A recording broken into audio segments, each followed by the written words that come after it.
নমস্কার বন্ধুরা। তো আজকে ঠাম্মি আমার জন্য একটা রেসিপি বানাবে, সেটা আমি আপনাদের সকলের সাথে শেয়ার করব। তো চলুন ঠাম্মিকে জিজ্ঞেস করা যাক ঠাম্মি কি বানাচ্ছে। তো ঠাম্মি আজকে কি বানাচ্ছো বন্ধুদেরকে বলো। নমস্কার বন্ধুরা, আমার নাতনির পছন্দ মতন একটা কাতলা মাছের রেসিপি আমি বানাচ্ছি। আমার নাতনি খেতে খুব পছন্দ করে এটা। আচ্ছা, তো রেসিপিটা বন্ধুদের সাথে শেয়ার করবে তো? হ্যাঁ, করবো। আচ্ছা, তাহলে বন্ধুরা যাওয়া যাক। ঠাম্মি কিভাবে আমার কাতলা মাছের রেসিপি, আমার পছন্দের রেসিপিটা বানাচ্ছে আপনাদের সাথে শেয়ার করব। এবং প্লিজ বন্ধুরা, এটা আমার আর ঠাম্মির তরফ থেকে আপনাদের কাছে রিকোয়েস্ট, আপনারা বাড়িতে একবার বানিয়ে খাবেন এবং কমেন্ট করে জানাবেন আপনাদের সকলের রেসিপিটা কেমন লাগলো। তাতে ঠাম্মি অনেক খুশি হবে। বন্ধুরা, মাছটা ধুয়ে রেখেছি, এবার নুন হলুদ মাখাবো।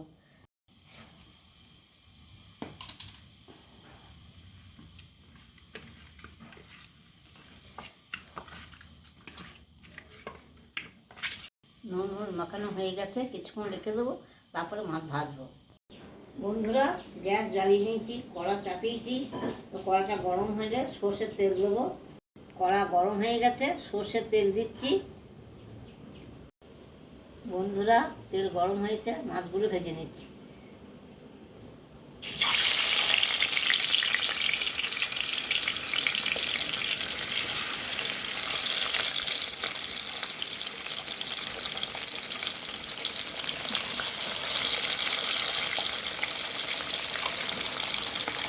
মাছগুলো উল্টে পাল্টে লাল লাল করে ভেজে নেব।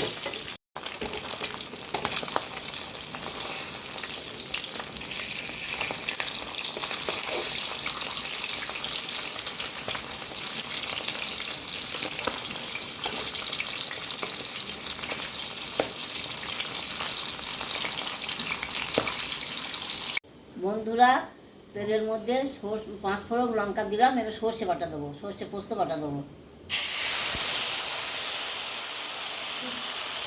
সর্ষে পোস্ত বাটা ভাজা হয়ে গেছে, এবার একটু জল দিয়েছি।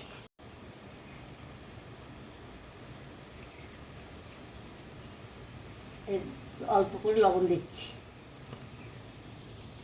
এবার এর মধ্যে হলুদ গুঁড়ো দিচ্ছি।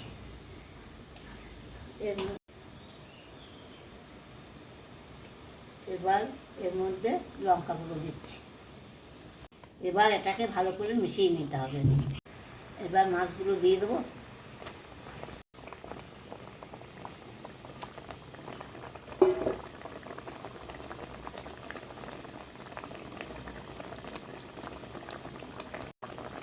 এর সঙ্গে মাছগুলো ভালো করে ফুটিয়ে নেব। বন্ধুরা, মাছ হয়ে এসছে, একটু সর্ষের তেল ছড়িয়ে দিয়ে নামিয়ে নিচ্ছি। বন্ধুরা, মাছ হয়ে গেছে, এবার নামিয়ে নিচ্ছি।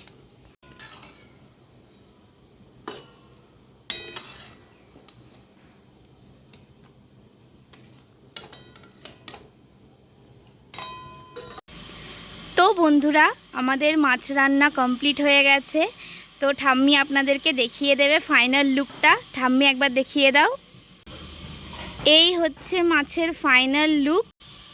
নমস্কার বন্ধুরা, এই আমার নাতনি খুব পছন্দ করে, তাই সর্ষে পোস্ত বাটা দিয়ে কাতলা মাছের করে দেবেন।